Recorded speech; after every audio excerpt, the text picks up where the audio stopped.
Welcome to the Deep Dive. We're here to unpack a fascinating blog post by Mr. Len Kaplan, CEO of CDML, an MSP in Queens, NY, known for its work in network management, voice over IP, VoIP, and unified communication as a service, UCAS, cybersecurity, compliance, infrastructure as a service, IaaS, cloud solutions, and Microsoft 365 and Azure deployments.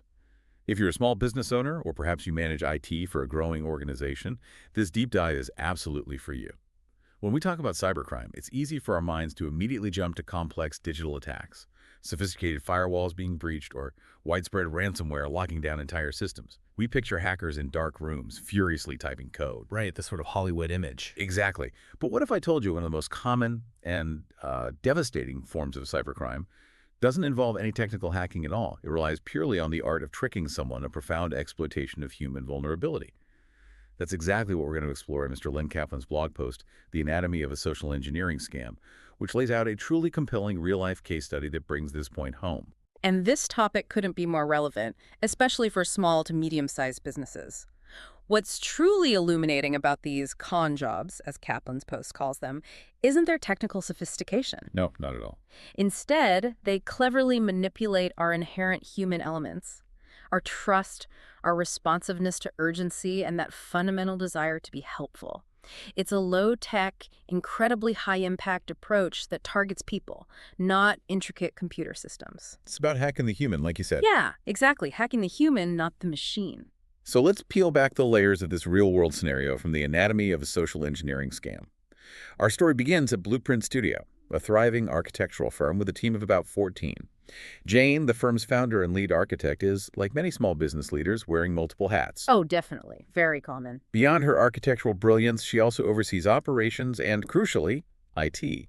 And that's where the inherent vulnerability often lies for smaller operations. When one person juggles such diverse, demanding roles, from design to HR to IT security, it's simply not possible for IT security to be their sole or even primary focus. Right, they're stretched thin. Exactly. It's not a criticism of Jane. It's a stark reality of resource allocation in small businesses. This creates potential gaps that these types of social engineering attacks are, well, designed to exploit. Adding to this, Jane recently brought on a new executive assistant, Jack. His role was pretty straightforward. Support Jane directly and assist with general office tasks. Okay. To welcome him aboard and perhaps celebrate a new team member, Jane posted a short, well-intentioned Meet Jack announcement on her personal LinkedIn profile. Sounds completely innocent, right? Seems harmless enough, yeah. But as the blog post reveals, that seemingly benign public post was all a scammer needed to set the stage for their trap. This is where we start to see how much intelligence we might inadvertently be sharing online. Public social media posts, even positive celebratory ones like welcoming a new hire, are absolute gold mines for sophisticated scammers. Gold mines, really? Oh, yeah. They're not just looking at the post itself. They're connecting dots. They're gathering crucial details: names, roles, company size, even the dynamic between a boss and a new employee. All of this helps them craft highly personalized and therefore incredibly believable attacks. They're doing their homework. Wow. Okay, so here's where the actual attack unfolds. Just 3 days after that LinkedIn post went live, Jack received an email. Now, this email appeared to come directly from Jane. What's legit? Totally. It said, "Hi, Jack. I'm currently out of the office. Can you text me your cell number real quick? I need your help with something urgent." Thinking it was his new boss, Jack complied without a second thought. Uh-huh. Makes sense. He's new. And moments later, he received a text message from an unrecognized number, but it was signed off simply as Jane.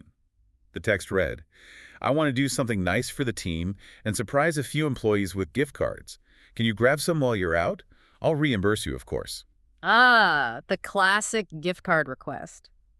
This sequence perfectly illustrates the classic social engineering tactics Kaplan highlights. First, there's the immediate impersonation of authority, faking an email from the boss and signing the text as Jane. Right. Second, the creation of urgency. Out of the office, need your help with something urgent, real quick. This is designed to bypass careful thought, to make you act instinctively. Get you moving before you think. Exactly. And finally, a very powerful appeal to a new employee's desire to be helpful, to make a good first impression, and to fulfill a reasonable-sounding request from their boss. It's a masterful manipulation of trust. And Jack, eager to please and still very new, fell right into the trap. He rushed to a nearby pharmacy and, using his own money, purchased 5 $200 gift cards, totaling $1,000. Wow, $1,000 his own money. His own money.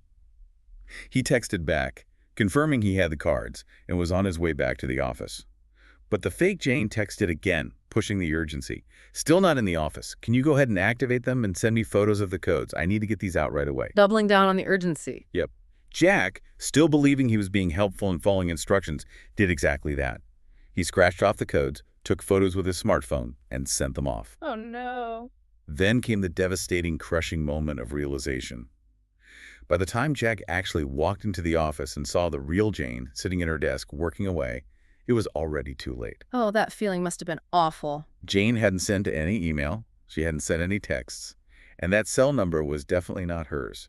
Jack had just been expertly socially engineered, and he was personally out $1,000.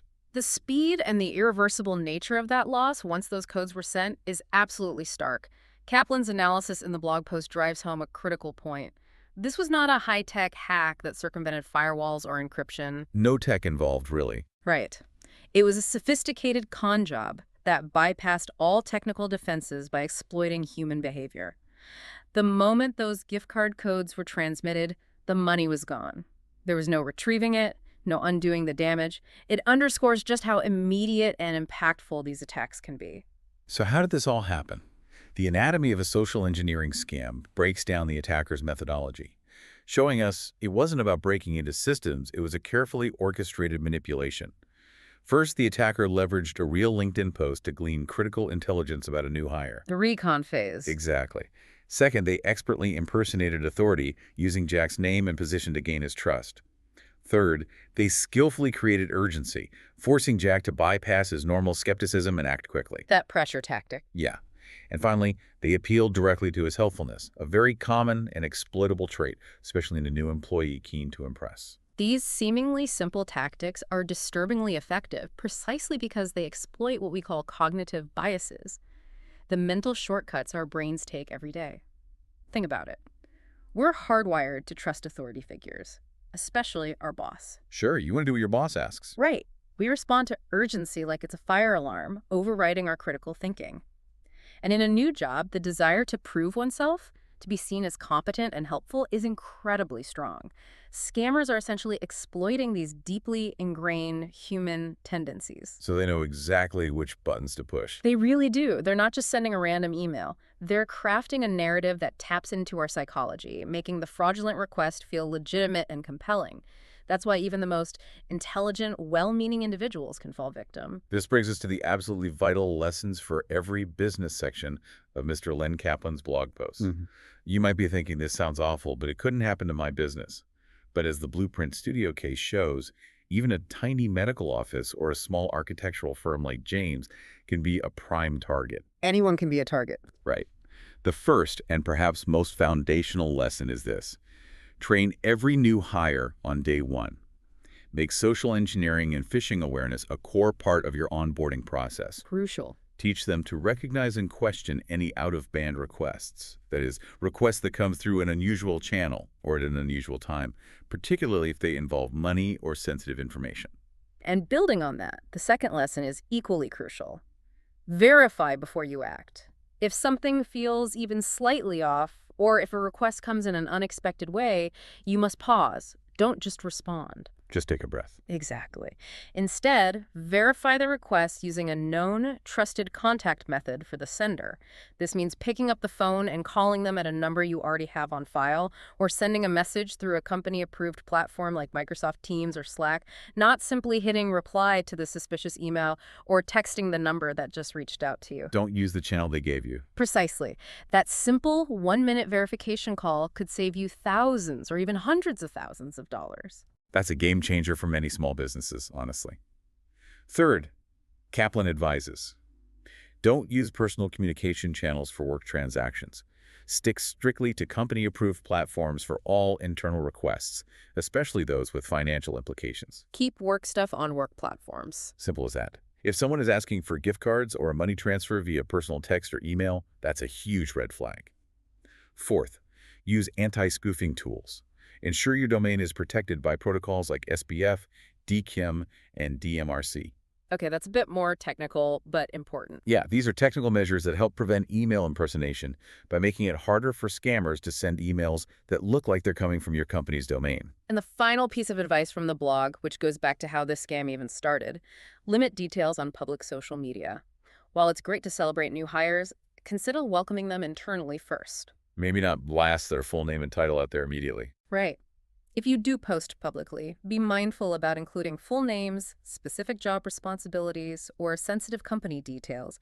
It's about striking a balance between marketing your business and inadvertently providing scammers with the intelligence they need to target your team. That makes sense. For small business owners, implementing these lessons doesn't require a massive IT budget. Simple policies, consistent training, and the right basic tools can build what we call a robust human firewall, making your team your strongest defense. The human firewall. I like that. Okay. So the core message from The Anatomy of a Social Engineering Scam is incredibly powerful. It's something every business owner needs to internalize. Social engineering scams are effective because they prey on our natural human tendencies, our trust, our moments of confusion, and our genuine desire to do the right thing. Jane and Jack weren't careless. They were targeted. And as we've seen, it could happen to any business, large or small. Absolutely. It raises an important question for you, the listener, to consider. In a world inundated with information, how can you ensure your team isn't just informed about these threats, but truly critically thinking about every request they receive? Getting them to pause and think. Yeah. How can you foster an environment where verifying before acting becomes second nature without stifling productivity or trust? What are the weakest points in your own human firewall right now? Something to really mull over. Definitely food for thought. Remember, resources are available to help small and mid-sized businesses build smarter, safer workplaces through security training, robust email protections, and simple, effective policies, much like those highlighted in the blog post by CDML. Till next time.